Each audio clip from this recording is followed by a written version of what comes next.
সকাল থেকেই যে পরিমাণ বৃষ্টি শুরু হয়ে গেল, আজ আর থামবে বলে মনে হচ্ছে না। এবারের পুজোটাও বোধহয় এই বৃষ্টি বৃষ্টি করেই কেটে যাবে। তোমাদের তো আমি এই কামরাঙা গাছটা আগেই দেখিয়েছিলাম। আর এই যে মন্দিরটা তোমরা দেখতে পাচ্ছ, এটা আমাদের গ্রামের মা শীতলা ও মনসা মায়ের মন্দির। বছরের একটা সময় এখানে খুব বড় করেই পুজো করা হয়। তাছাড়া প্রতিদিনের পুজো তো রয়েইছে। মন্দিরটা আমাদের বাড়ির এতটাই কাছে যে অনেকে মনে করেন এটা আমাদের নিজেদেরই মন্দির। অন্য কোনো দিন তোমাদের এই মন্দিরটা আমি ঘুরে দেখাবো।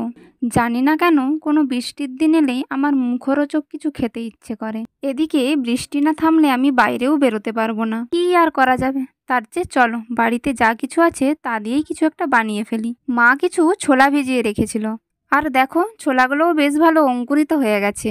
এটা দিয়েই কিছু একটা মুখরোচক বানিয়ে নিই। আমি 1 বাটি মতো ছোলা নিয়েছি, আর নিয়েছি 1 বাটি কুচানো শসা। যেহেতু এটা আমি একাই খাবো তাই অল্প পরিমাণে নিয়েছি। এর সাথে অল্প পরিমাণে কুচিয়ে রাখা পেঁয়াজ দিয়ে দেব। তোমরা চাইলে পেঁয়াজটা একটু বেশি পরিমাণে দিতে পারো। এর সাথে আমি দেব অল্প পরিমাণে টমেটো। তোমরা চাইলে টমেটোটা নাও দিতে পারো। আমি যেহেতু ঝাল খুব কম খাই তাই কাঁচা লঙ্কার পরিমাণটা খুবই অল্প দিলাম। এবার দিয়ে দিচ্ছি সেই সিক্রেট মশলা, যদিও এটা বাড়িতেই বানিয়েছি। মশলার রেসিপিটা জানতে চাইলে কমেন্ট করতে পারো, আমি অবশ্যই শেয়ার করব।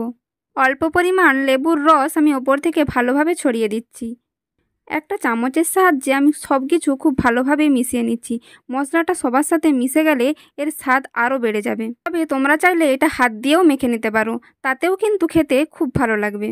সব কিছু ভালোভাবে মিশিয়ে নেওয়ার পর ওপর থেকে একটু লবণ ছড়িয়ে নিয়ে আমি আবারও সব কিছু ভালোভাবে মিশিয়ে নেব। লবণের পরিবর্তে তোমরা এর সাথে বিট লবণ যোগ করতে পারো।